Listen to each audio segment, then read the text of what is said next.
Boa noite, sejam todos bem-vindos à reexibição da trilogia Pátria Educadora.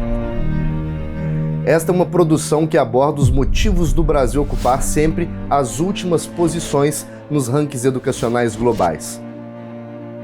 A série já foi assistida por milhões de brasileiros.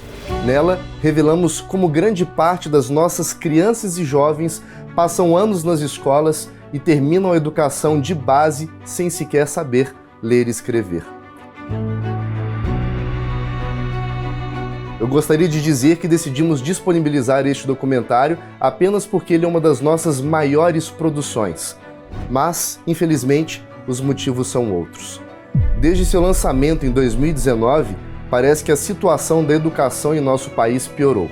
Por isso, decidimos investigar mais a fundo, voltando nosso olhar para o que pode ser a raiz do problema. Para compreender o impacto do que vamos revelar em nosso novo original BP, é essencial que você assista aos 3 episódios de Pátria Educadora. No primeiro episódio, exploramos a origem das ideias que formaram o nosso sistema educacional, oferecendo uma nova visão sobre o assunto. No segundo, mostramos como a história mundial influenciou o Brasil e como construímos o nosso sistema de ensino. Este episódio também traz uma visão inédita sobre Paulo Freire, o patrono da educação brasileira. No terceiro episódio, fazemos uma denúncia contundente sobre a educação no Brasil. E não para por aí. Após a exibição do episódio, você vai descobrir que disponibilizamos este conteúdo para você por uma causa muito maior. Aproveite a exibição gratuita de Pátria Educadora.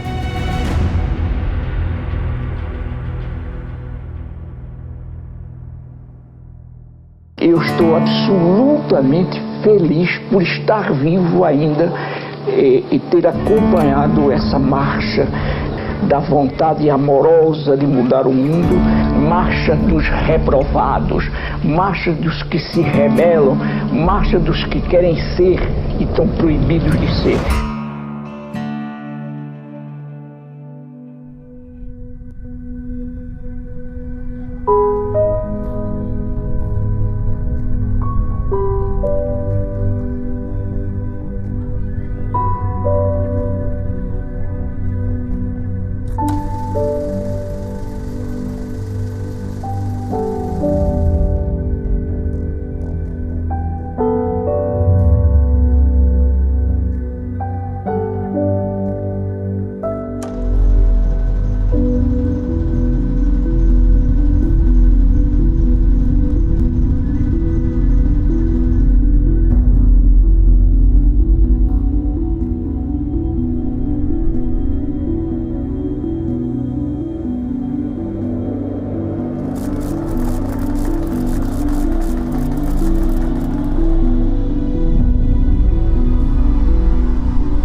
As ideologias políticas da Europa refletiam ao redor do globo.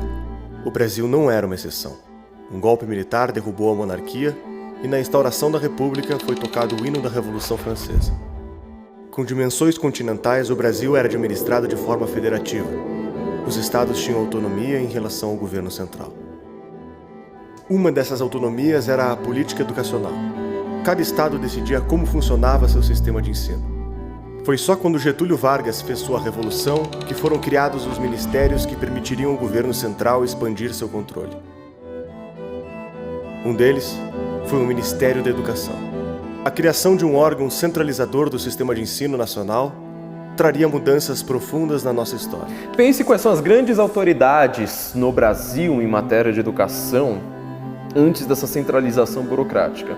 Você tem as igrejas católicas, praticamente todo o país. As melhores escolas, elas seguiam métodos católicos, Montessori, Dom Bosco, assim por diante. E os militares. Eram as escolas mais técnicas, geralmente com uma mentalidade positivista. Só que esta mudança não era especificamente para a doutrinação. mas tentava atender demandas reprimidas que o Estado brasileiro de fato possuía, como, por exemplo, índices muito expressivos de analfabetos, índices de pobrezas, enfim. Com essas ramificações, com essas demandas, nós vamos ter ao longo das décadas de 10, de 20 e de 30 do século XX, diferentes maneiras de conseguir responder a isso. E eu gosto de dividir essas maneiras em pelo menos 3 grandes escolas, 3 linhas de pensamento. A primeira linha seria a linha católica. No governo Vargas há um ressurgimento do catolicismo brasileiro, que agora buscava espaço também na política. O movimento católico tentava reestabelecer o ensino religioso no Brasil, apagado desde a monarquia brasileira. O segundo ponto de debate, de choque, ele será organizado basicamente pelos comunistas brasileiros, que também entendiam que o Estado brasileiro tinha que atender às suas demandas. A doutrina marxista também marcava presença no país. Fundado em 1922, o Partido Comunista Brasileiro seguia à risca as diretrizes estabelecidas pela Internacional Comunista, organizando frentes políticas, militares e culturais que perseguiam a Revolução. Vejam que aqui há um paradoxo. Nós temos um marxismo no Brasil que formou-se a partir de um entendimento do papel do Estado. Ou seja, nós não vamos ter aquela linha clássica de Marx em que o Estado deve ser superado. Nós vamos ter no marxismo brasileiro um entendimento que o Estado deve operar a política brasileira, tendo em vista que o Brasil não atingiu ainda as condições ideais para a supressão do Estado. Então os comunistas aqui estarão, que se formaram tendo uma leitura muito precária de Marx. Ainda que com um certo talento individual, por exemplo, do professor Vicente de Souza, que era um lógico, latinista, enfim, figuras como, por exemplo, um Graciliano Ramos, um Drummond, mas este comunismo brasileiro é um comunismo muito incipiente, ainda com uma visão muito precária, inclusive do próprio stalinismo, do próprio leninismo. Mas nós vamos ter uma outra escola que ganhará força de uma maneira progressiva. Esta a chamada Escola Nova. A democracia precisa renascer a cada geração, e a educação é a sua parteira. As antigas ideias de Hegel, de uma filosofia com forte presença do Estado, exerceram profunda influência no mundo todo. Um dos casos mais importantes é o do americano John Dewey, fundador da pedagogia da Escola Nova e entusiasmado leitor de Rousseau, Kant e Hegel. Suas propostas baseavam-se numa educação pública, gratuita e laica, que prepara o país para o mercado de trabalho. Para Dewey, a educação servia para capacitar os alunos com habilidades técnicas e ensiná-los a viver adequadamente na sociedade. O John Dewey era um herdeiro da escola pragmática. Para o pragmatismo, o conhecimento praticamente não existe. Só existem convenções.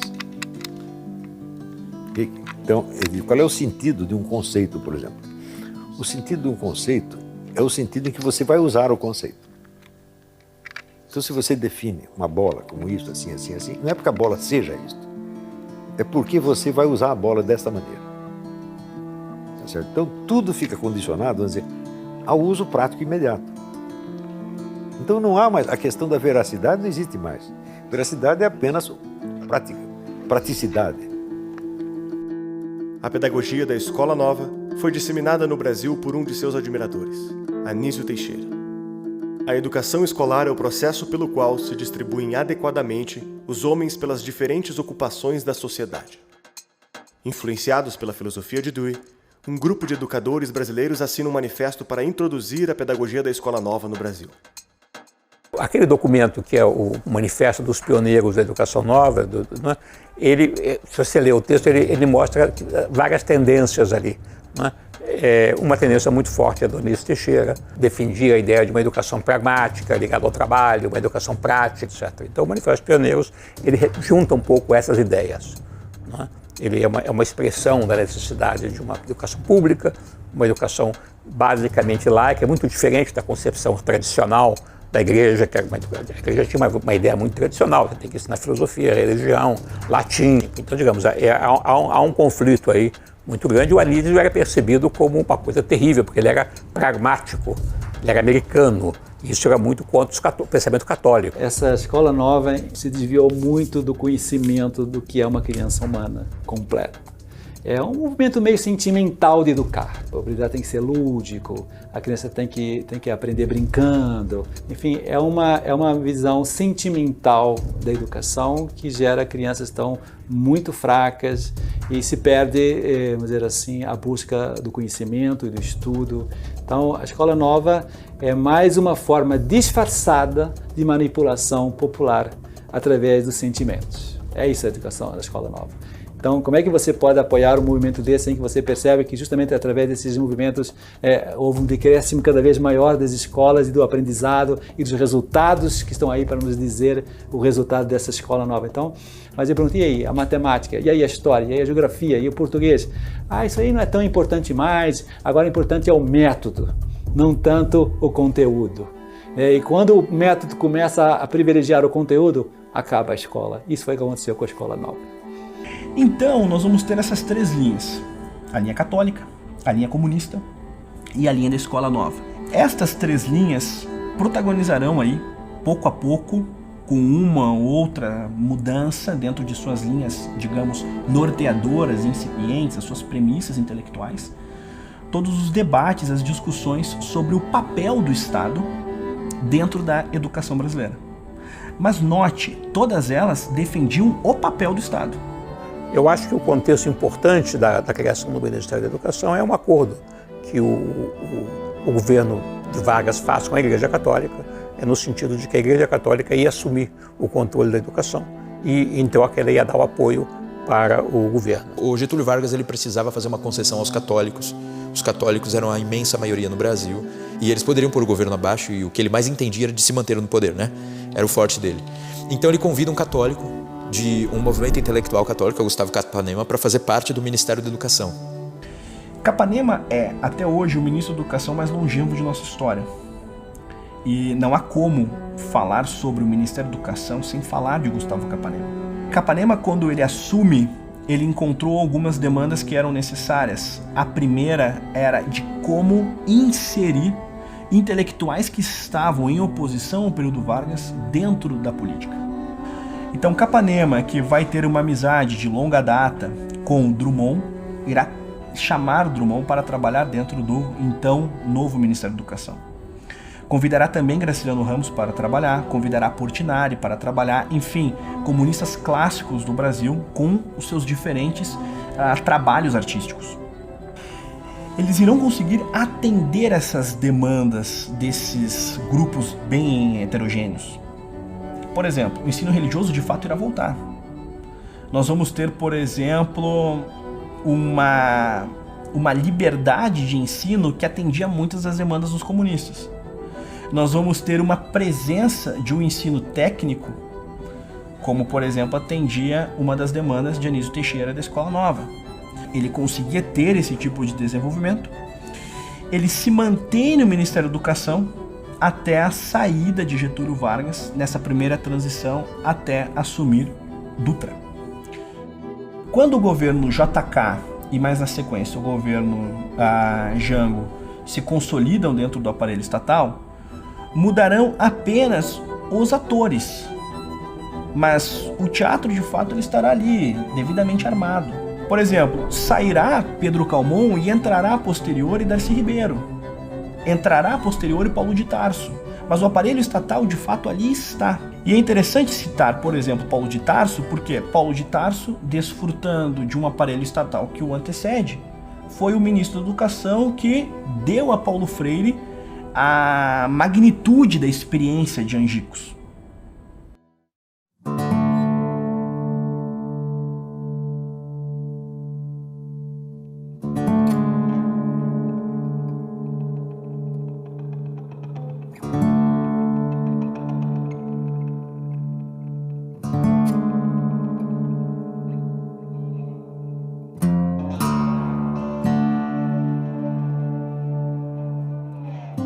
Em primeiro lugar, eu sou Paulo Freire, eu nasci no Recife há muito tempo atrás.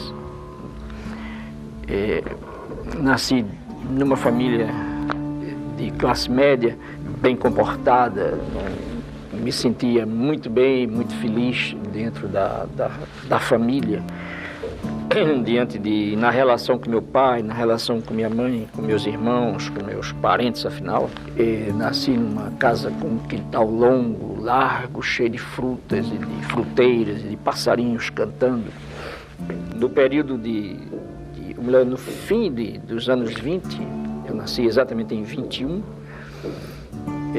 a minha família sofre o impacto, como outras, o impacto da grande depressão econômica de 29 e 30. E essa coisa afetou mais ou menos a vida normal da família nossa. Um pouco mais à frente, o pai de Paulo Freire irá morrer.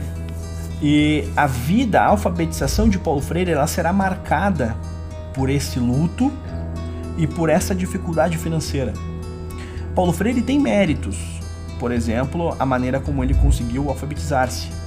Em vários segmentos, ele serve como um exemplo de esforço humano. A maneira como ele entrou na faculdade, a maneira como ele conseguiu graduar-se na faculdade de Direito. E dentro desse itinerário, ele será convidado para ser professor de português. E a partir desse convite, ele irá descobrir como exercer a pedagogia, de como lecionar. Mas como Paulo Freire parou em Angicos? Como de fato este homem que nasceu pobre um dia foi descoberto por um presidente da República e vai ter lançado uma iniciativa com tamanho prestígio já ao seu tempo? Paulo Freire, dentro do SESI, ele começará a lançar essas teses, essas experiências sobre desenvolvimento pedagógico. Ele vai chamar a atenção de um deputado federal no Rio Grande do Norte e ele será convidado a desenvolver uma política de alfabetização de adultos. E a partir desse desenvolvimento ele vai para Angicos.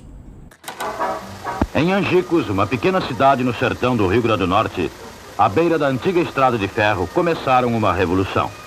É uma revolução de verdade, séria, bem organizada. Sua primeira fase durou apenas 40 horas.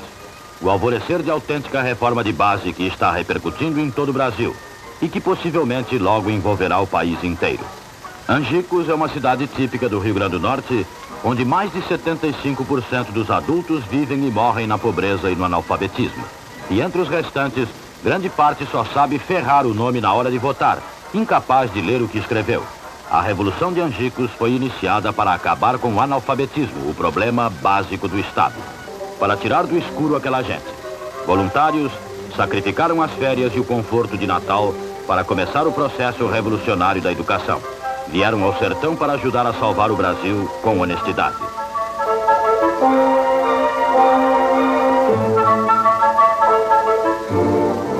Convocaram os alunos e explicam que é possível ler e escrever com apenas 40 horas de aula e sem cartilha. Integraram-se no grupo, ouviram os seus problemas, recolheram um vocabulário básico da região, instalaram as salas de aula nas casas maiores, trouxeram cadernos, lápis, lampiões de querosene e também ânimo e a verdadeira esperança. E dentro dessa situação, Paulo Freire vai ter aí alcançado um nível de expressão pública em 63 e 64 que já o tornara de fato um protagonista da política brasileira. Porque note, o que é interessante é que na abertura de Angicos, o governador do Rio Grande do Norte lá estará, e no encerramento da experiência de Angicos nós vamos ter todos os governadores do Nordeste, mais a presença de João Goulart e também a presença de Castelo Branco, general, próximo presidente do Brasil.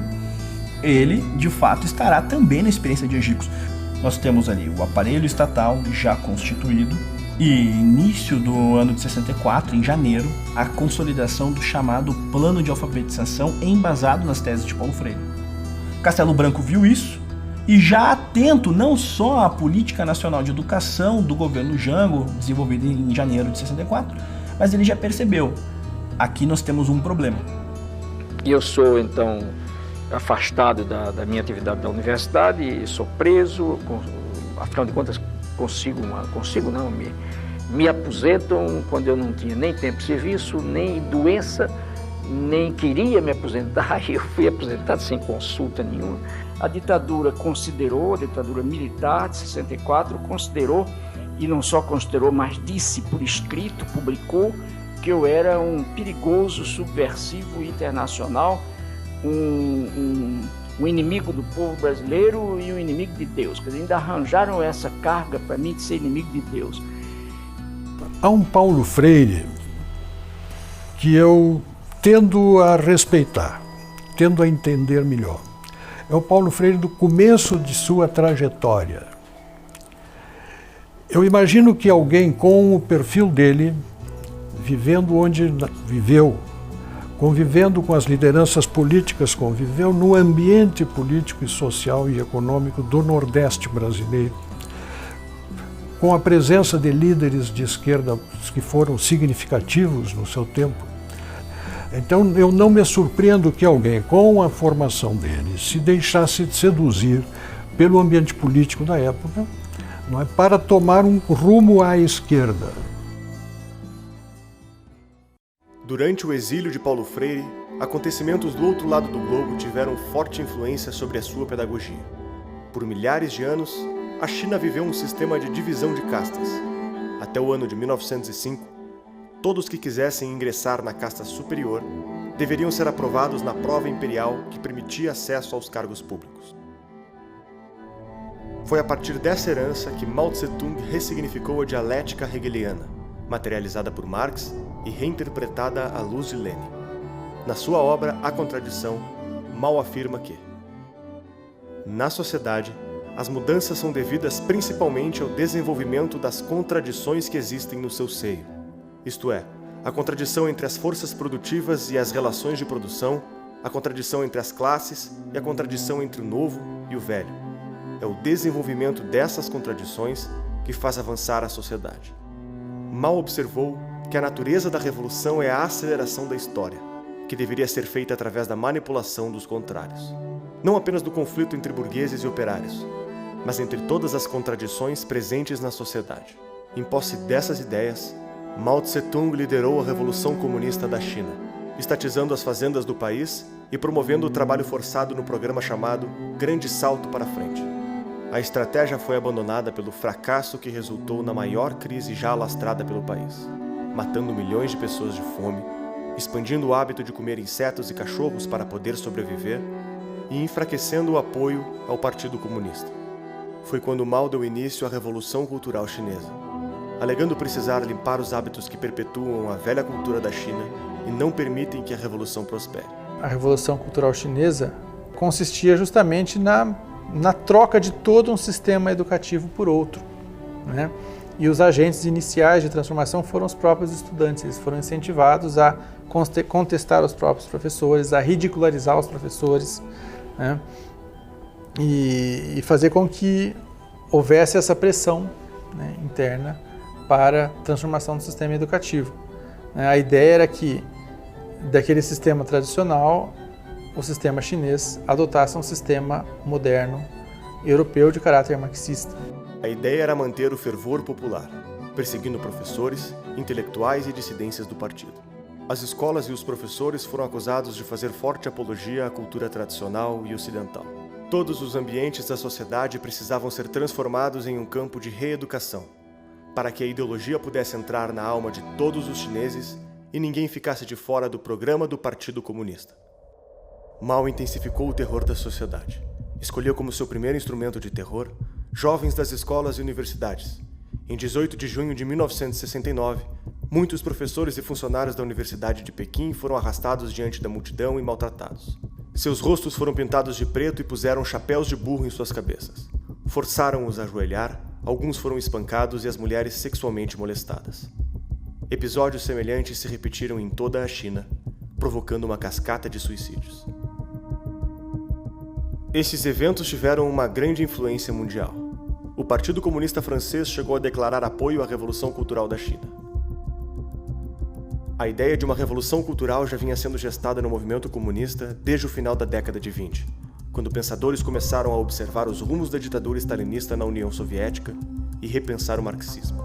grupos de intelectuais discutiam a diminuição dos argumentos econômicos e a adesão pela reforma daquilo que entendiam como verdadeiro motor da história, a cultura. Com a disseminação da Revolução Cultural Chinesa, essas ideias ganharam exemplos práticos e entusiasmaram parte da intelectualidade europeia. A França vivia a década do pós-guerra e seu presidente sofria duro enfrentamento da oposição socialista. Foi em 1968 que a história da educação marxista sofreu seu ponto de inflexão.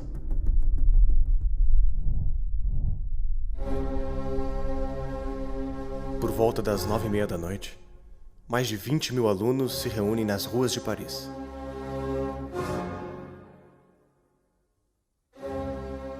O clima de revolta insufla os ânimos.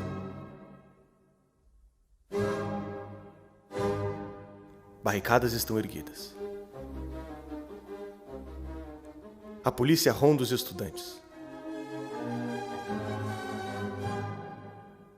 E às 2h15, o conflito começa. Gás lacrimogêneo, coquetéis Molotov e pedras voando transformaram a noite das barricadas em um marco histórico.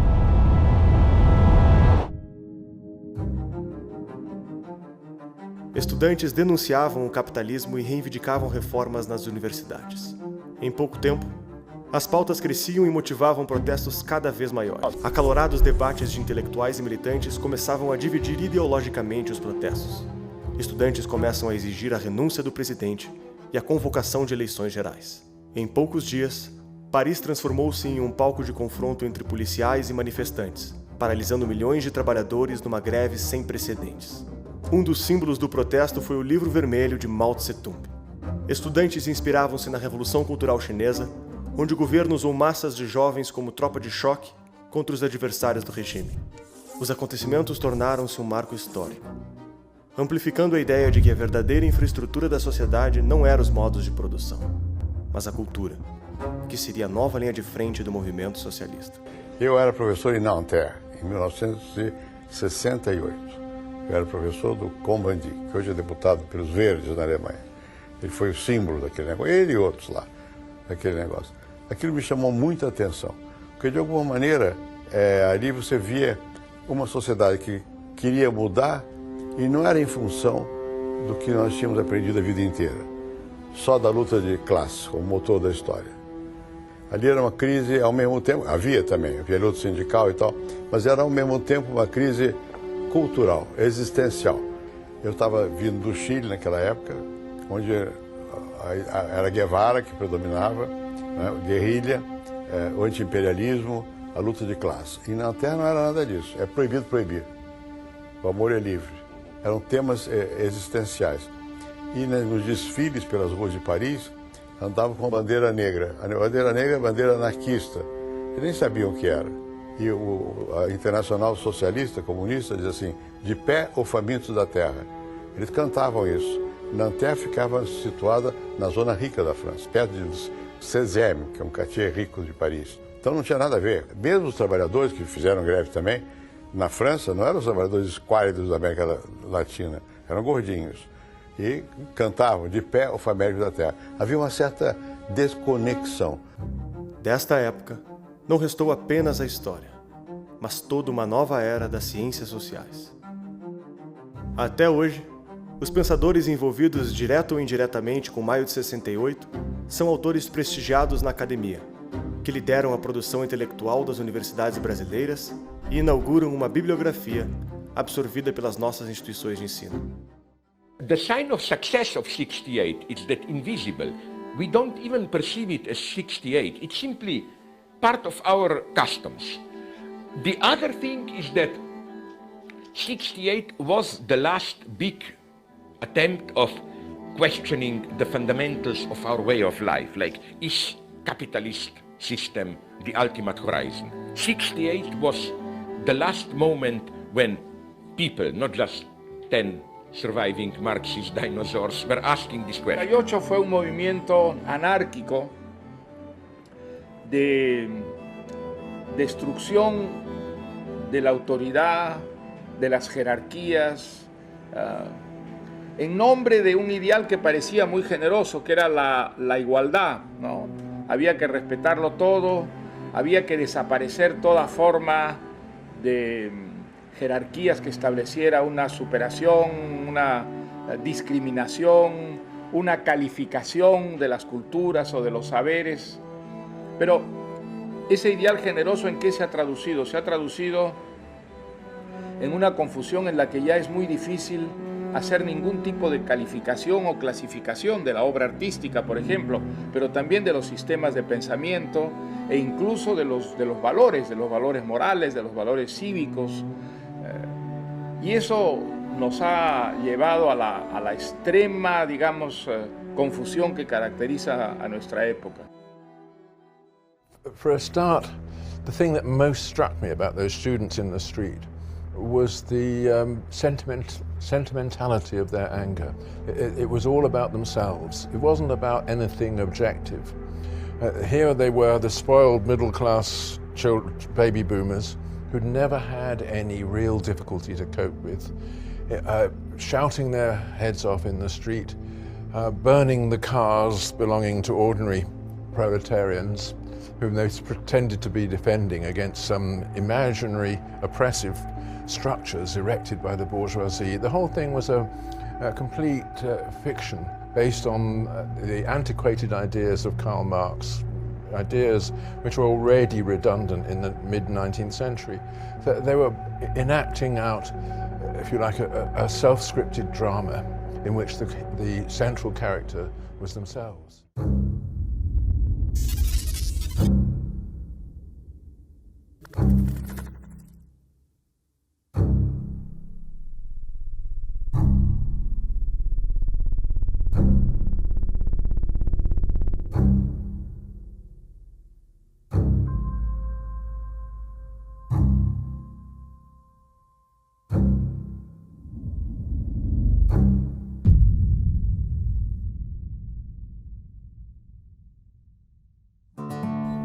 Na verdade, a primeira vez que eu li Paulo Freire foi no intercâmbio que eu fiz no Japão.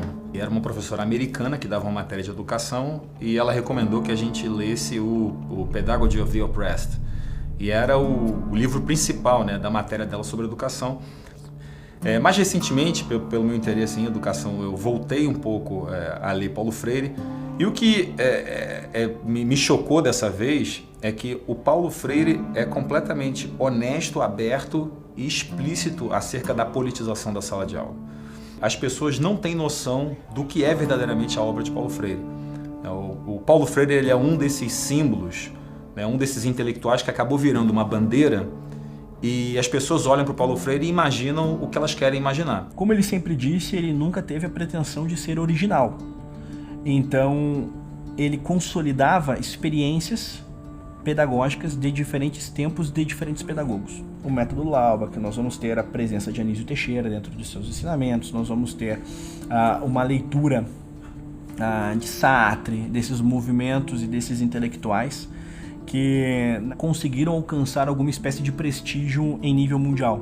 E Paulo Freire será um leitor voraz desses homens e aplicará ao seu modo uma leitura de um marxismo um tanto quanto vulgar. Ele vai substituir o oprimido do processo do trabalho e irá entender o aluno como aquele que está oprimido dentro do processo de alfabetização. As pessoas tendem a achar que Paulo Freire é simplesmente uma pessoa generosa, que se importa com os alunos, que se importa com a autonomia do pensar, que se importa com a conscientização. E tomadas assim soltas, ninguém é contra isso. Né? Ninguém é contra a conscientização, ninguém é contra a autonomia do aluno. Mas quando você vai analisar a obra do Paulo Freire, você vê que ele não fala de uma conscientização qualquer. Ele não quer realmente uma conscientização do aluno para que o aluno, com autonomia, possa formar sozinho a sua própria visão de mundo. Ele não quer isso. Para Paulo Freire, a conscientização, né, a autonomia do pensar, é baseada no que ele chama de pensar certo, que é fundamentalmente uma filosofia anticapitalista, antiliberal e a favor da consciência revolucionária, como ele mesmo chama. Então, primeiro ele vai dizer assim, olha, educação não é só conhecimento técnico. Educação é formação ampla, educação envolve ética, educação envolve visão de mundo, envolve várias coisas. Eu acho que a maioria concorda com isso. O que a gente não concorda é que isso seja feito na escola estatal, né? Acho que a ética, a formação humana, a visão de mundo, isso tudo pode ser dado em casa, pela família. Tem outros âmbitos que a pessoa pode ver isso. Então, o que ele está falando de educação, na verdade, é a escolarização, né? O ambiente da escola. Então, ele primeiro coloca esse ponto, né? Que a educação tem essa formação ampla. O segundo ponto que ele coloca é que é função do professor, né, guiar os alunos, que é uma coisa também que, em geral, a gente não discordaria, né? Então, o professor deve guiar o aluno nesse processo amplo de conscientização, né? Até aí, você começa a ver, bom, interpretando de maneira benigna, a gente consegue mais ou menos concordar e acompanhar o raciocínio. Aí ele começa a entrar no ponto seguinte, mas note, se a gente vai falar de conscientização e de questão política, a gente precisa lembrar que não existe neutralidade. Aí você vê, opa, aqui começa o problema, né? Não existe neutralidade. Então, quer dizer, se não existe neutralidade, você está livre para não ser neutro. E aí, por fim, é o educador realmente, né, conscientizando os alunos, como ele chama, né, problematizando a realidade dos alunos na direção de uma visão anticapitalista, crítica ao neoliberalismo, a favor da consciência revolucionária, crítica da venda de mão de obra no mercado de trabalho, enfim, de uma série de pressupostos aí das liberdades políticas e econômicas básicas. Então, dessa maneira, o Paulo Freire constrói essa conexão entre uma atividade que seria meramente pedagógica até o exercício político em sala de aula. Não existe neutralidade, tudo é política, então a educação também é um ato político, não adianta você fingir que é neutro. Então, já que não dá para fingir que é neutro, vamos logo assumir a nossa posição de esquerda, né, nossa posição progressista, e usar isso abertamente dentro de sala de aula. Tudo isso é parte da educação, não é politicagem, é só o processo natural educacional. Ele faz uma relação entre a educação problematizadora e a consciência revolucionária.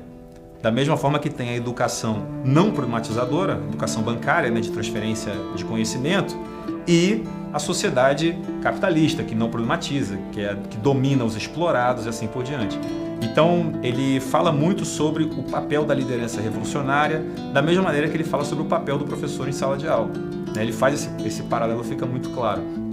E aí, nisso, ele coloca uma série de questões que são bastante autoritárias. Então, ele fala, por exemplo, da necessidade de uma revolução cultural. Ele fala sobre o oprimido interiorizando o opressor, né? Então, é até aquela hipocrisia típica da vanguarda progressista, né? Que quando o pobre não concorda comigo, é porque o pobre interiorizou a elite, é porque o pobre interiorizou o rico. Quando ele concorda, aí ele está pensando certo. Quando ele discorda, eu preciso tirar a sombra, né? O Paulo Freire chama de sombra, a sombra do opressor de dentro do oprimido. Então aí ele chega a defender revolução cultural, ele fala claramente no Pedagogia do Oprimido que você deve tomar cuidado com o oprimido, que em vez de denunciar o sistema, acaba denunciando a liderança revolucionária. Então ele ainda insinua que o oprimido é um traidor da futura revolução. E aí, até chegar às defesas mais explícitas da violência, quando ele fala sobre a necessidade, às vezes, de você deter vidas, a expressão que ele usa, a necessidade de deter vidas, e o elogio à forma como Che Guevara tratava a guerrilha dele, inclusive em episódios de execução de dissidentes da guerrilha. Paulo Freire diz assim, na página 58, como poderiam os oprimidos dar início à violência se eles são o resultado de uma violência? Se você descreve a ordem capitalista como uma ordem de opressão e de violência, você está, não é nem indiretamente, diretamente você está dizendo que a violência contra essa ordem é uma legítima defesa. E na página 233, que para mim é uma das frases mais macabras de Paulo Freire, ele diz assim: a revolução é biófila, é criadora de vida, ainda que, para criá-la, seja obrigada a deter vidas que proíbem a vida. Então a revolução ama a vida, mas de vez em quando você precisa tirar umas vidas. Mas não é qualquer vida, só que proíba a vida. E quem vai dizer? A revolução. Por isso que eu chamo a pedagogia do oprimido como mini manual do guerrilheiro educador. Porque é Marighella falando. Marighella não fosse escrever sobre educação, não escreveria diferente. E aí, ele começa a falar do Che Guevara, né, que Che Guevara teve de lidar com isso, né, com pessoas que saíram, né, desertaram a guerrilha e foram denunciadas. Ele diz assim, na página 231, algumas vezes no seu relato, ao reconhecer a necessidade da punição ao que desertou para manter a coesão e a disciplina do grupo, reconhece também certas razões explicativas da deserção. Uma delas, diremos nós, talvez a mais importante, é a ambiguidade do ser do desertor. Né? Essa coisa do cara que quer lutar, mas na verdade tem a sombra do opressor dentro de si próprio, e aí o cara, na verdade, ele não sabe o que ele quer de verdade. Então ele precisa do Paulo Freire, ele precisa dos educadores, ele precisa da liderança revolucionária que vai dizer o que ele precisa. E para dar o contexto desse episódio aqui, que Paulo Freire se refere a Che, né, ele é um episódio da época da guerrilha, em que havia um soldado do grupo de Che Guevara, chamado Wong, que fugiu, né, que desertou, e aí dois soldados foram mandados para tentar recuperar, resgatar ou encontrar essa pessoa, né? E aí uma dessas duas pessoas quis desertar também e comentou com a outra. E aí essa outra pessoa assassinou essa pessoa que quis desertar, e aí o Che Guevara reúne a tropa para explicar a necessidade de você punir com a morte as pessoas que desertassem a guerrilha. Quando Che Guevara discursou na ONU, ele deixou bem claro que fuzilava e que continuaria fuzilando. Che Guevara é um símbolo do absurdo. Che Guevara não foi um bom general. Onde ele pôs a mão, ele fez porcaria. Assassino, covarde, misógino, racista, matou uma criança na frente de todo mundo com um tiro na cabeça, porque o menino foi pedir para o pai ser libertado. Documentado que ele era racista, que ele chamava os combatentes ao lado dele de macaco. Documentado que era um covarde, quando foi preso, implorou para que não matasse. Eu vejo às vezes brasileiro, muitas vezes você vê que a pessoa é mulata, usando camisa do Che Guevara. Para mim eu acho tão absurdo quanto um israelense usar um distintivo da SS Totenkopf. É uma coisa absurda. O cara é um fascínora. E a melhor parte de tudo é que o cara era, além de tudo, um porco, né? Que o apelido dele era Chancho, não tomava banho. Então, assim, eu sou a favor que eles abracem o Che Guevara, continuem a defender o indefensável, assim como Paulo Freire. Para Paulo Freire, todavia, Che Guevara foi definido como um sinônimo de amor. Isso é muito interessante porque ele, com uma formação católica, ele sabia muito bem, que ele não era ignorante nesse aspecto, que Deus se definiu como amor. Nós vamos encontrar em uma das cartas a João que Deus se define como o amor. Se Che Guevara é sinônimo de amor, logo Che Guevara é sinônimo de Deus para Paulo Freire. E uma vez que ele era um neomarxista à brasileira, um marxista vulgar, nós vamos entender que para Paulo Freire a assimilação do marxismo era justamente nesse tipo de característica. Ou seja, uma característica messiânica, em que aqueles que atuam na praxis, eles atuam dotados de poderes que os fazem transcender. Imagina a pessoa que de fato, a pessoa muito machucada pela vida, que trabalhou lá na construção civil, que trabalhou numa fazenda, ela chega para uma escola e ele vai usar justamente os termos ligados à profissão da pessoa para ensinar as palavras. É uma técnica para depois ele ficar dizendo o seguinte: você tem um chefe, você tem alguém interessado, alguém que está te explorando, e ele vai ensinando o marxismo de baixo nível, né? Eu não sei nem se Paulo Freire leu muito Marx, não. O que são as palavras geradoras? Exemplo, eu pego a palavra tijolo e eu coloco em um quadro. Tijolo.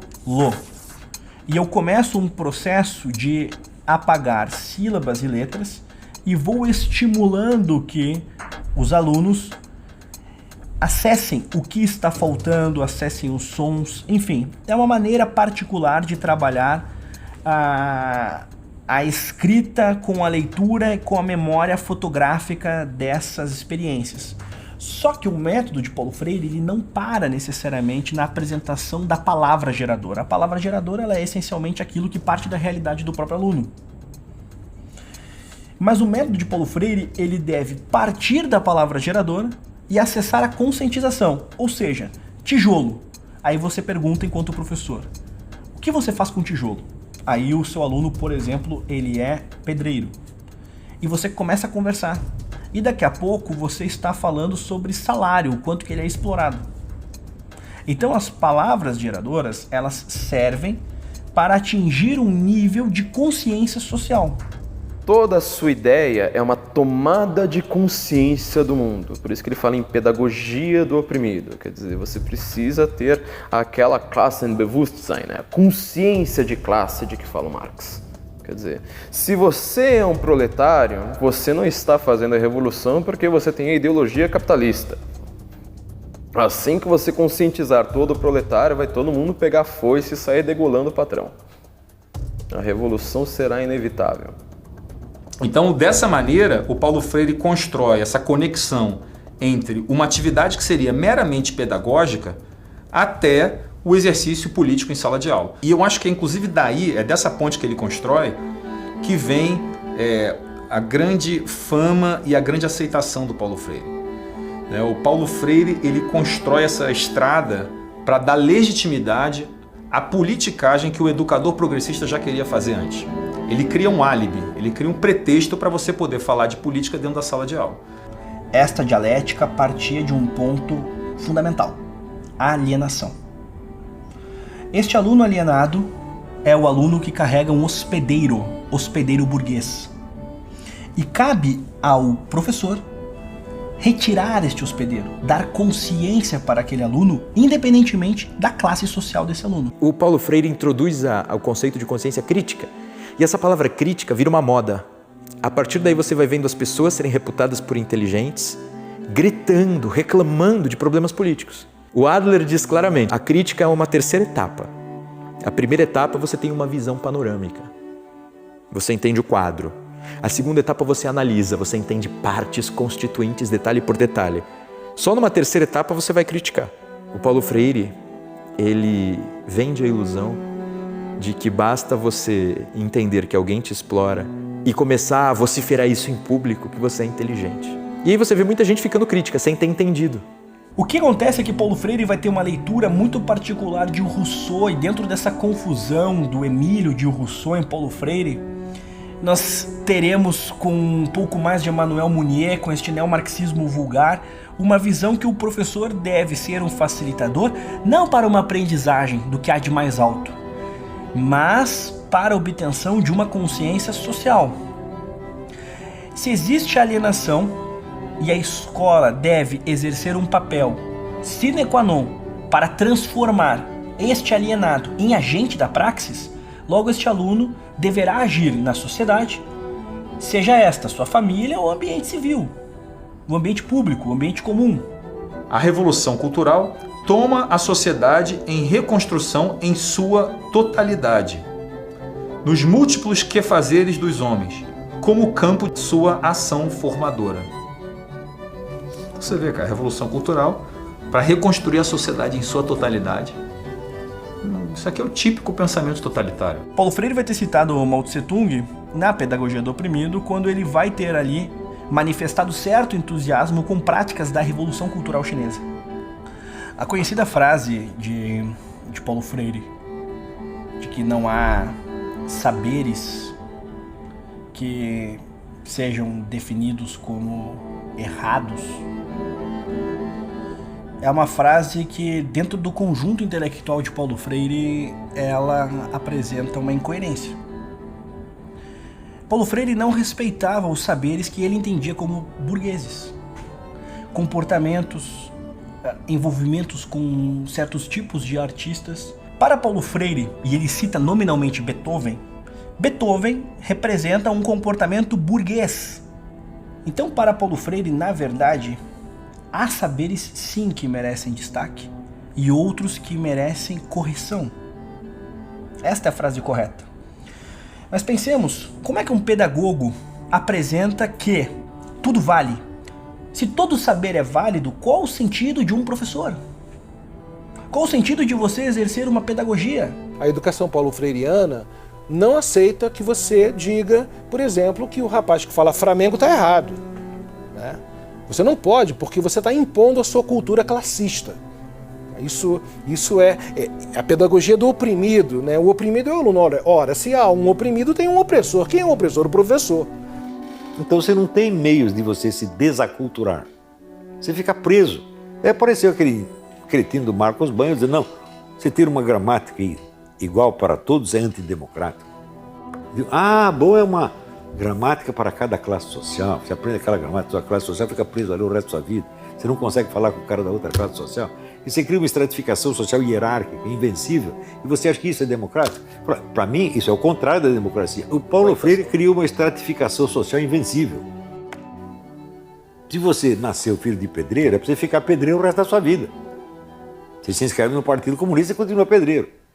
A primeira vez que eu li a carta de despedida de Machado de Assis a Nabuco, eu estava em um trem lotado, e eu comecei a chorar. Com o transporte brasileiro, com todos os seus problemas. A beleza da literatura é esta, faz com que você transcenda. Você não está necessariamente naquele lugar, você está naquele momento no leito de Machado de Assis. Para Paulo Freire, você não deve encarar a literatura dessa maneira. Você deve encontrar na literatura explicações sobre a sua realidade, ou seja, há um realismo que empobrece a linguagem, a literatura, o imaginário. Então, se você já nasceu pobre, você já nasce, dependendo do contexto, sem saneamento básico. E você tem um pedagogo que determina que a sua vida deve ser restrita àquilo. Então você nasce com cheiro de esgoto, você vai para a escola e vai refletir sobre o cheiro de esgoto. Você vai ter passado anos sobre o cheiro de esgoto. E a sua vida vai ser pautada apenas sobre o cheiro de esgoto. E veja, eu não defendo uma pedagogia que aliene o aluno. Muito pelo contrário. As intenções da Revolução Cultural Chinesa estavam expressas na pedagogia de Paulo Freire, que buscava transformar as escolas em um ambiente de consciência revolucionária. Todos os professores deveriam pensar sobre isso. Olha, quer sejam freirianos ou não, mas ele tinha um convite para ir para a Europa e ele tinha um convite para ir aos Estados Unidos. Ele foi aos Estados Unidos, em Harvard, e dessa experiência de um ano, numa das 2 melhores universidades norte-americanas, ele se refere dizendo que esteve na toca do bicho. Como pode ser educador uma pessoa que visita uma universidade como Harvard e diz que esteve na toca do bicho? Como que uma pessoa com esta incapacidade de ver a realidade, de reconhecer aquilo que é bom, aquilo que produz bom resultado, aquilo que agrega conhecimento, e continua vendo a educação com os mesmos olhos e chama de toca do bicho, como se ali estivesse o fator de destruição do quê, Paulo Freire? Do quê? Vou aqui apresentar 2 empregos que Paulo Freire teve durante seu momento de exílio, que são os seus grandes empregos. Um deles para o Conselho Mundial de Igrejas e o outro que ele vai ter trabalhado para a Unesco. No Conselho Mundial de Igrejas, Paulo Freire teve a oportunidade de percorrer diferentes países. Ele fez mais de 100 viagens, disseminando o seu pensamento, tendo obras traduzidas, tendo a oportunidade de utilizar países africanos para aplicar o seu método. Mas note, aqui nós temos já um ponto que explica, em alguma medida, o próprio prestígio internacional de Paulo Freire.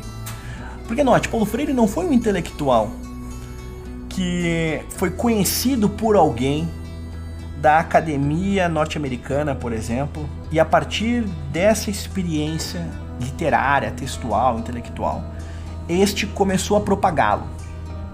Paulo Freire não teve esse itinerário um pouco mais, digamos, tradicional. Paulo Freire, ele, de uma maneira um tanto quanto arbitrária pelo próprio Conselho Mundial de Igrejas, começou a viajar vários países com as suas obras traduzidas, com auditórios preenchidos, com espaços em salas de aula, com uma entrada pela porta da frente em várias universidades. Enfim, Paulo Freire, ele foi alguém que chegou pronto nesses espaços. Não foi alguém que foi descoberto. Uma vez que Paulo Freire, neste final de década de 60, década de 70, está se popularizando dessa maneira, o brasileiro médio recebia tudo isso, todos esses louros, esses títulos, de uma maneira muito eufórica. Afinal, é um brasileiro sendo reconhecido no mundo. Esse viralatismo que nos acompanha já há muito tempo em diferentes figuras. E como o próprio Nelson Rodrigues mesmo colocou, o brasileiro buscaria um prêmio Nobel até a nado, porque brasileiro gosta de canudo, né? Gosta de título. Enquanto Paulo Freire esteve no exílio, os militares acentuaram o papel do Ministério da Educação, que nasceu em um espaço ditatorial, em uma ditadura muito mais severa que a que o Brasil experienciou com os militares do poder. Então aquilo que outrora existiu no aparelho estatal de Getúlio Vargas, com a sucessão do Estado Novo, com a presidência de Dutra e com todos aqueles que vieram na sequência, até chegarmos, por exemplo, em Figueiredo, nós vamos ter um Brasil ainda mais tentacular, inclusive na parte da educação. Com a promessa de espantar as ameaças comunistas do país, os militares seguraram o governo do Brasil em suas mãos durante 21 anos. Com o total desgaste das Forças Armadas, a esquerda universitária assumiu um protagonismo que até então não conhecia. Ao longo do período militar, ao longo do regime, lentamente as estruturas educacionais foram sendo aparelhadas. Não havia concurso público, os professores eram convidados nas universidades e tal. Quando eu ingressei na universidade em 81, ainda no que foi chamado de extensão lenta e gradual, né, eu já tive professores na Santa Úrsula que faziam uma doutrinação bibliográfica. Por exemplo, eu fui doutrinado na universidade a não ler de modo algum Gilberto Freire, porque ele havia defendido a ditadura. Então, o professor em sala de aula, ainda no regime militar, não, vocês não leiam Casa Grande Senzala. Evidentemente você tem a repressão, né? Quer dizer, você tem o decreto 477, que já chamava, que é um decreto-lei que ele criava um clima de muita perseguição em cima de estudantes que podiam ser demitidos, expulsos das universidades, professores. Você tem muitas cassações de professores que são postos para fora da universidade por atos do governo. Eu acho que o domínio da esquerda nas universidades se caracterizou de forma mais evidente a partir da Guerra Fria, assim, que aqui no Brasil significou a ditadura, que foi a Guerra Fria no Brasil.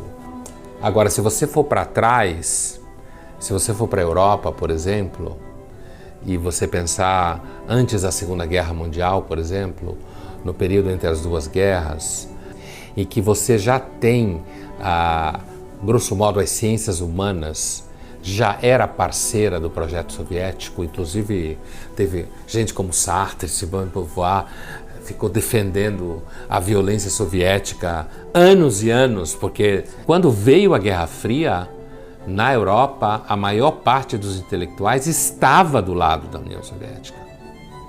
Então, assim, não foi propriamente a ditadura que inventou o intelectual de esquerda. Não tiveram a percepção que o ovo da serpente se encontra na educação. Tá?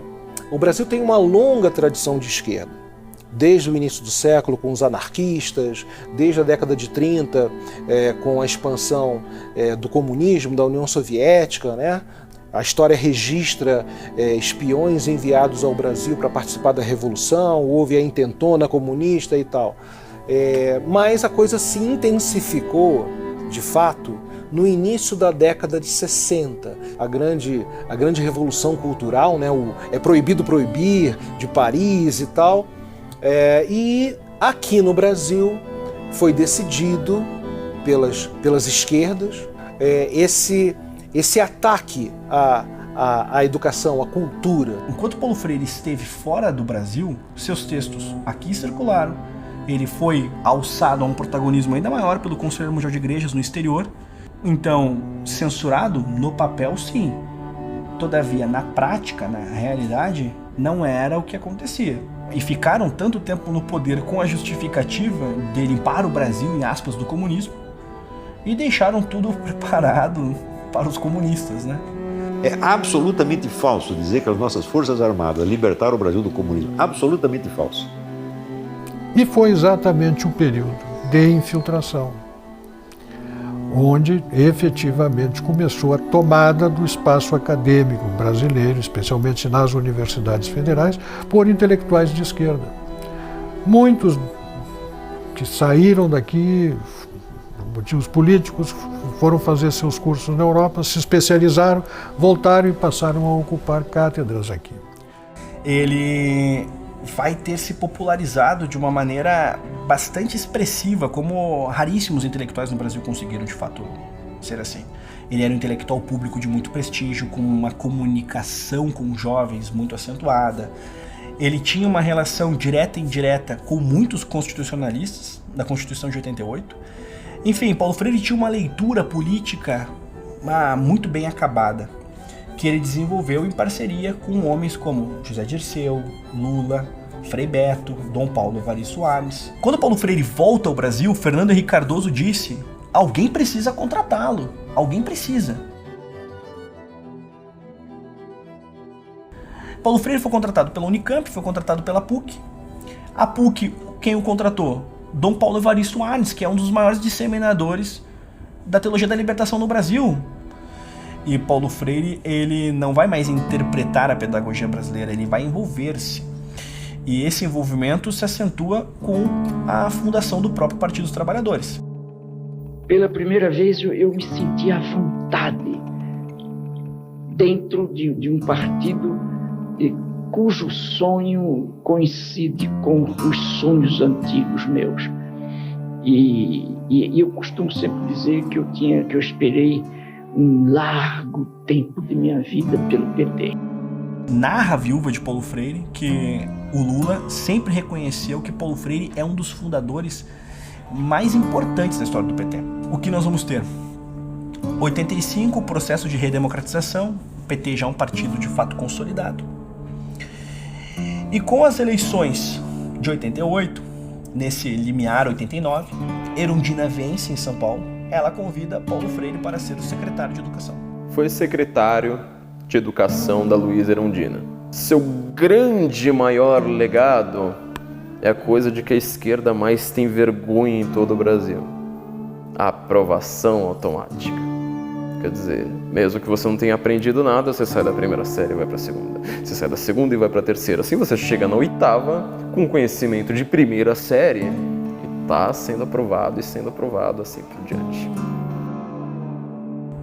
E dentro dos alunos mais celebrados de Paulo Freire na execução da Secretaria de Educação, nós vamos ter ele alçando Mário Sérgio Cortella, Marta Suplicy e outros. Marta Suplicy também foi prefeita de São Paulo.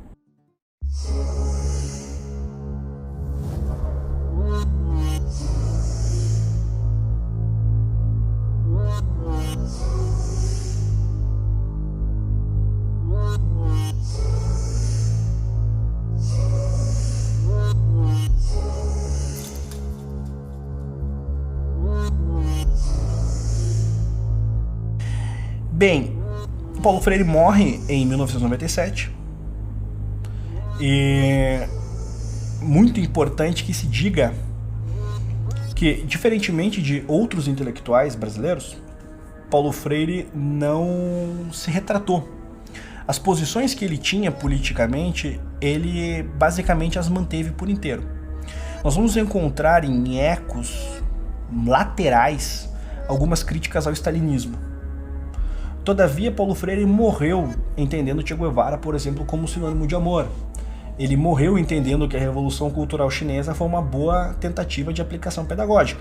E por que eu digo isso? Principalmente no exemplo de Cuba. Porque Paulo Freire tinha uma viagem marcada em 97 para revisitar Cuba. E a impressão que o Paulo Freire tinha em 97, segundo os seus próprios biógrafos de maior prestígio, por exemplo, o próprio Sérgio Haddad, Paulo Freire em 97 entendia Cuba como um país sem desigualdade, como um país com excelentes índices em educação, enfim. É claro que as experiências feitas pelos países comunistas simultaneamente desmentiam o discurso. O que eu não entendo é que, passado tanto tempo, esse discurso e essa personagem continue a mobilizar, a inspirar e se tenha transformado em um mito dentro da educação brasileira, um ser quase, uma divindade quase intocável. Não? Escrever contra Paulo Freire suscita iras cósmicas.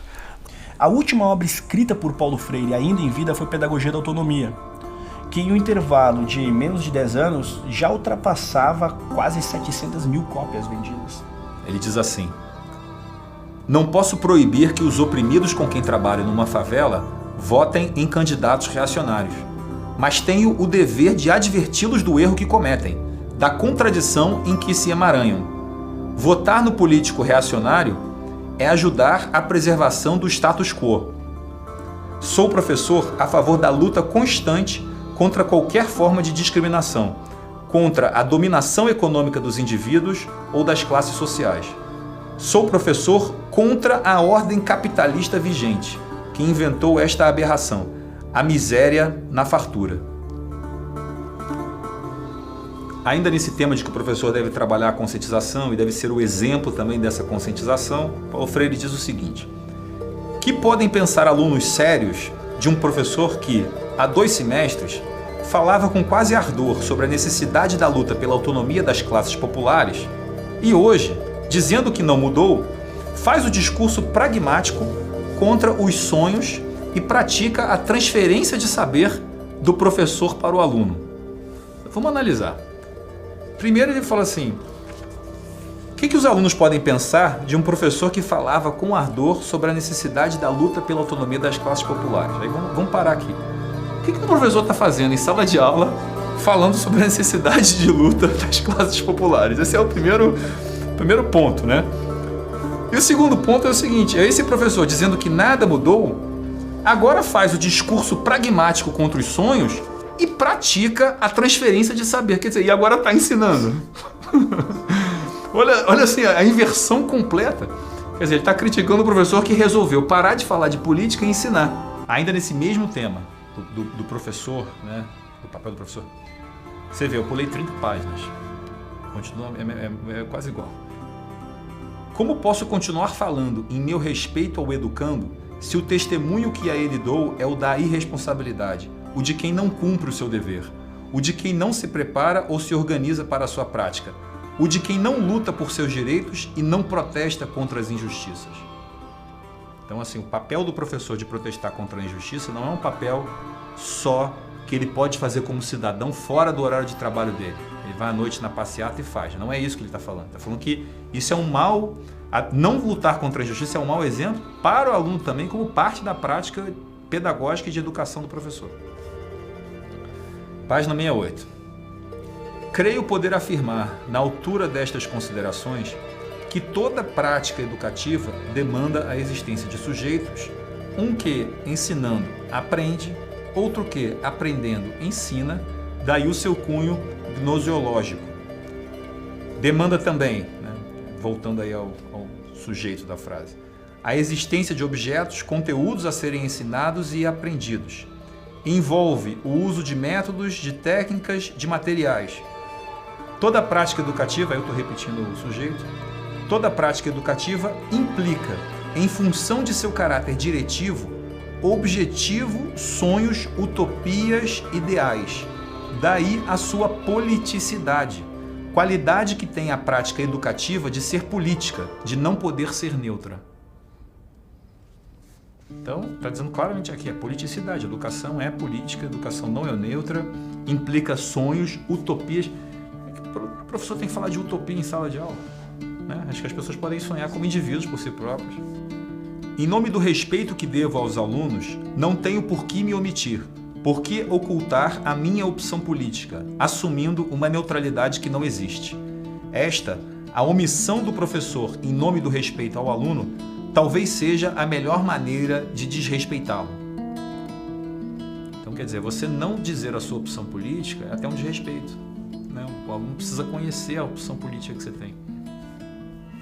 É por isso também que não me parece possível nem aceitável a posição ingênua ou pior, astutamente neutra de quem estuda, seja o físico, o biólogo, o sociólogo, o matemático ou o pensador da educação. Ninguém pode estar no mundo, com o mundo e com os outros de forma neutra. Não posso estar no mundo de luvas nas mãos, constatando apenas. A acomodação em mim é apenas caminho para a inserção, que implica decisão, escolha, intervenção na realidade. Há perguntas a serem feitas insistentemente por todos nós e que nos fazem ver a impossibilidade de estudar por estudar. Não existe estudar por estudar, né? De estudar descomprometidamente, como se, misteriosamente, de repente, nada tivéssemos que ver com o mundo, um lá fora e distante mundo, aliado de nós e nós dele. Em favor de que estudo? Em favor de quem? Contra que estudo? Contra quem estudo? Então você vê, a educação ela está totalmente imersa, emaranhada dentro de uma concepção de luta política. Então, para Paulo Freire, a educação, a luta política vem antes e a educação está ali dentro. Eu não posso estudar por estudar. Não existe estudar por estudar para conhecer, para tentar alcançar um entendimento melhor sobre si próprio, sobre o mundo, para preparar uma formação básica para eu me inserir melhor naquilo que eu quiser fazer no futuro, me preparar para a vida adiante. Enfim, nada disso importa. Né? Não existe, é impossível o estudar por estudar.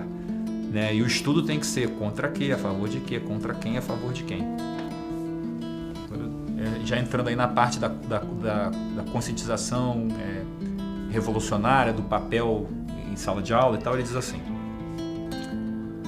uma das questões centrais com que temos de lidar é a promoção de posturas rebeldes em posturas revolucionárias que nos engajam no processo radical de transformação do mundo. A gente precisa transformar, a rebeldia não basta, a gente precisa transformar a rebeldia em postura revolucionária.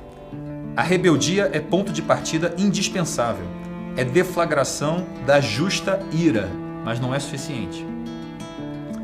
A rebeldia, enquanto denúncia, precisa se alongar até uma posição mais radical e crítica, a revolucionária, fundamentalmente anunciadora.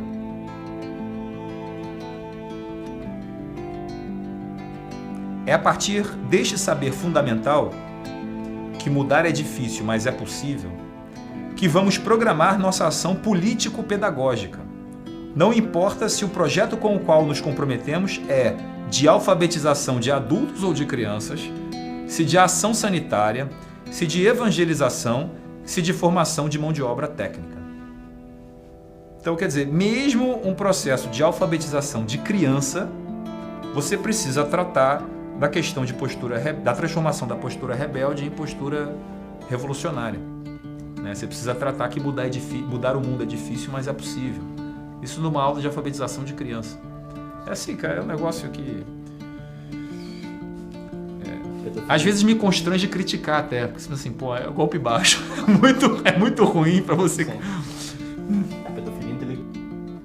Bom, sobre essa questão da crítica ao capitalismo de Paulo Freire, né? Ele diz assim: daí a crítica permanentemente presente em mim à malvadez neoliberal, ao cinismo de sua ideologia fatalista e à recusa inflexível ao sonho e à utopia. Daí o tom de raiva, legítima raiva, que envolve o meu discurso quando me refiro às injustiças a que são submetidos os esfarrapados do mundo. Então existe a legítima raiva, que é a que ele tem, né? Aí continuando o tema da raiva, 30 páginas depois. Está errada a educação que não reconhece na justa raiva, na raiva que protesta contra as injustiças, contra a deslealdade, contra o desamor, contra a exploração e a violência, um papel altamente formador.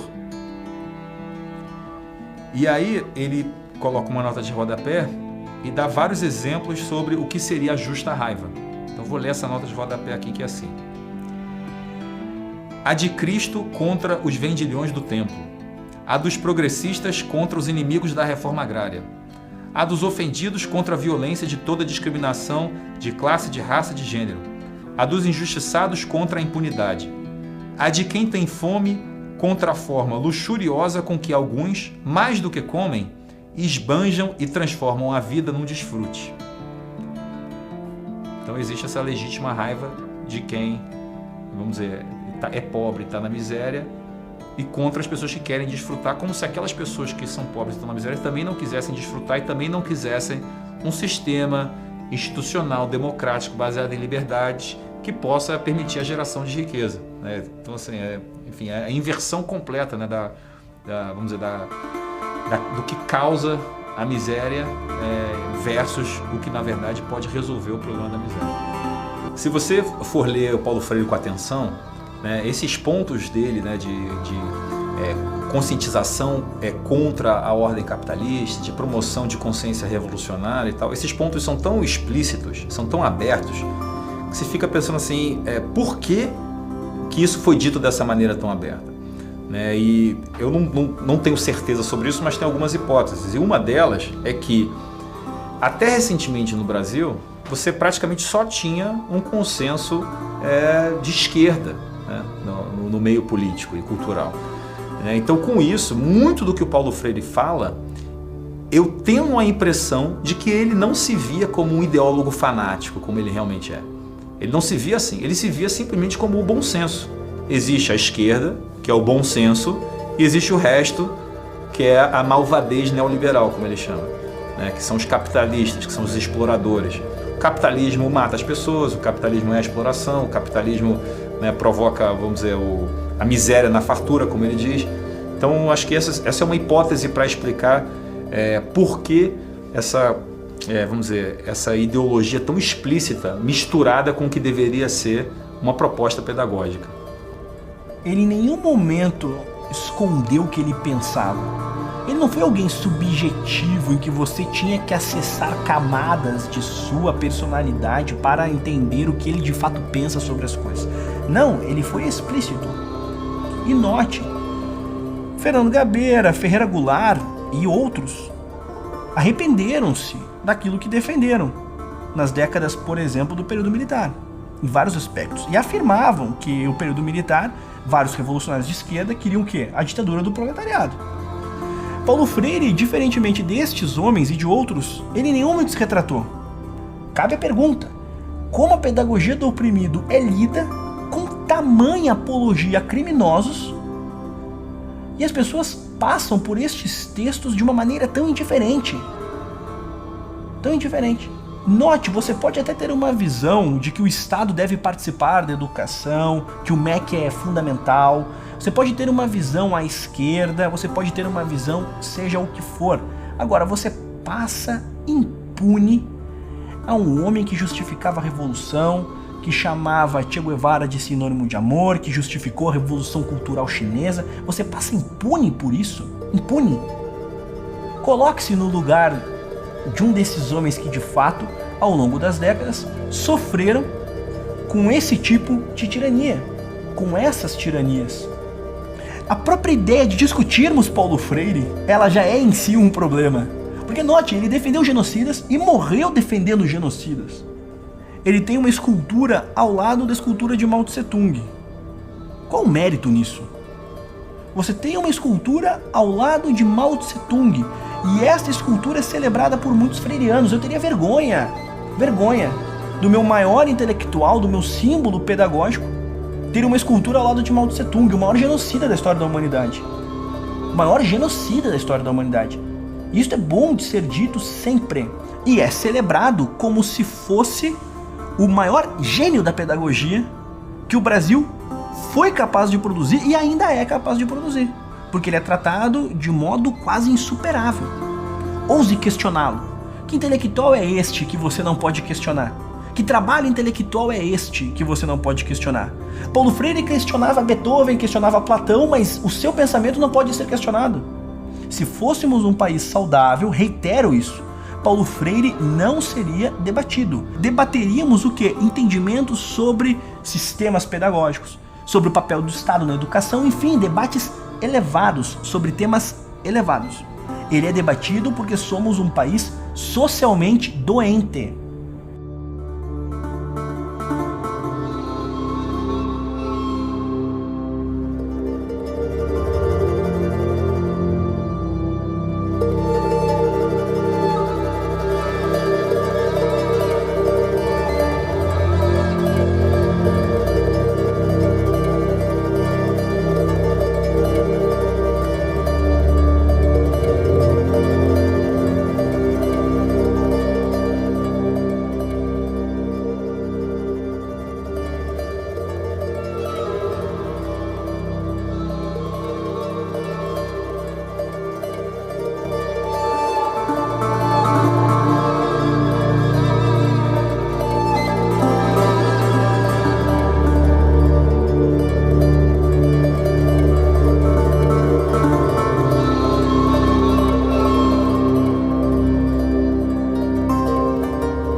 Chega ao fim a reexibição do segundo episódio da trilogia Pátria Educadora. Espero que você tenha gostado. Este documentário é a maior denúncia já feita sobre a educação brasileira, até agora. Os dados continuam mostrando que há algo de errado com a educação no Brasil e que vai além do ensino de base. Por isso, nossas câmeras entraram nas universidades públicas brasileiras para uma investigação inédita. E o que nós descobrimos é uma situação preocupante. Dessa vez, iremos mostrar o que acontece por trás dos muros de prestigiadas instituições que estão fazendo com que cada vez menos estudantes tenham interesse em vagas universitárias. Ao longo dos anos, algo que era considerado motivo de orgulho para toda a família vem se tornando dispensável para muitos jovens. E para aqueles que ainda acreditam em um futuro melhor, entrar na universidade pública acaba se tornando um pesadelo onde o único objetivo é sobreviver até o diploma. Unitopia. Todos querem entrar, muitos querem sair. O novo original da BP não é apenas um documentário, mas também o primeiro passo para que juntos possamos agir para resgatar o verdadeiro propósito das universidades brasileiras. No dia 17 de setembro, às 20 horas, contamos com você para a estreia de Unitopia, o novo original da BP. Você vai ouvir relatos de alunos e professores que passam por perseguições e outras situações inacreditáveis em sala de aula. Mas não queremos apenas apontar os problemas. Você vai descobrir como fazer parte ativa da jornada de transformação cultural do nosso Brasil. Toque no link que está na descrição do vídeo para não perder a estreia gratuita de Unitopia. Te vejo em breve. Muito obrigado e nós contamos com você.